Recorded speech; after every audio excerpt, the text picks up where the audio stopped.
Pakar psikologi forensik Reza Indragiri Amril masih merasa janggal dengan keterlibatan Bais TNI dalam peristiwa teror penyiraman air keras aktivis Kontras Andri Yunus. Pasalnya, apabila kasus kriminal terencana tersebut dilakukan oleh anggota Badan Intelijen Strategis alias Bais TNI, pengerjaannya terlalu berantakan.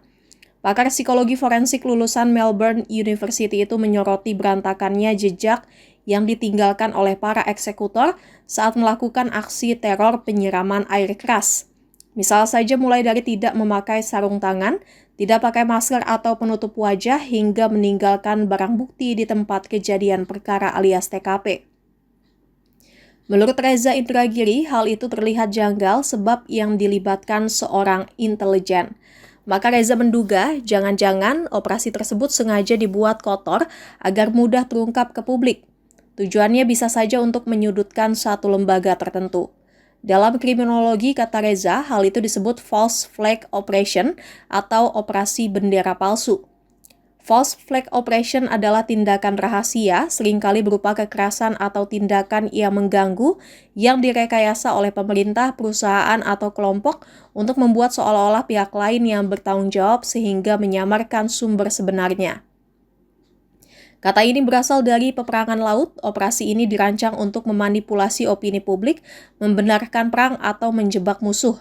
Reza melihat joroknya operasi teror terhadap Andri Yunus seperti mengesankan agar pelaku bisa segera ditangkap sehingga sesuai dengan tujuan adanya teror tersebut.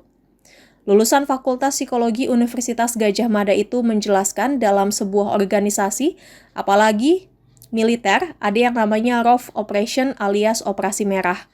Operasi Merah adalah kelompok sempalan yang melakukan operasi di luar garis komando, bahkan tanpa sepengetahuan struktur organisasi. Reza pun tidak menutup kemungkinan bahwa peristiwa teror terhadap Andri Yunus adalah operasi merah di tubuh Bais TNI. Dosen di bidang kriminologi itu juga tidak menutup kemungkinan bahwa ada petinggi TNI yang terlibat dalam operasi merah ini. Namun pertanyaannya, apakah aparat mampu mengusut kasus ini hingga ke Jenderal TNI? Reza pun meyakini hal itu dapat terungkap. Risiko. Mbak Desi kan bisa lihat, ini orang katanya dari Bais. Iya. Tapi betapa joroknya operasi mereka gitu. Iya. Nggak pakai tutup muka, nggak pakai sarung tangan. Kayak pengen ditangkap gitu ya, Mas. Saja. Seperti pengen ditangkap. Kan sejauh saya katakan bahwa dua orang ini menyerahkan diri saja. Itu eksplisit saya kemukakan di Christian Gris. Dua orang ini menyerahkan saja. Kenapa? Karena kalian ini dipekerjakan agar kalian itu ditangkap. Jadi kalian itu dijebak sebetulnya. Jangan merasa kalian itu hebat, terlibat dalam operasi besar seperti James Bond. Enggak. Apalagi untuk setingkat intelijen ya, Mas.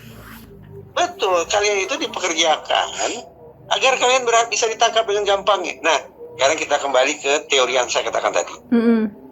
Kita tampaknya bersepakat ini kejahatan yang terencana. Tetapi ternyata dari 4 elemen yang saya sebut tadi, dua di antaranya tidak terisi. Baik nggak saat ini. Sehingga kita pantas bertanya, ini sebetulnya sungguh-sungguh terencana atau tidak? Atau memang terencana dengan tujuan supaya ini menjadi sebuah operasi yang gagal. Oh, untuk menyudutkan lembaga tertentu tadi yang Mas Reza bilang. Itu dia namanya false flag operation. Untuk menyudutkan lembaga tertentu. Apalagi dia tiru penggunaan instrumen kejahatan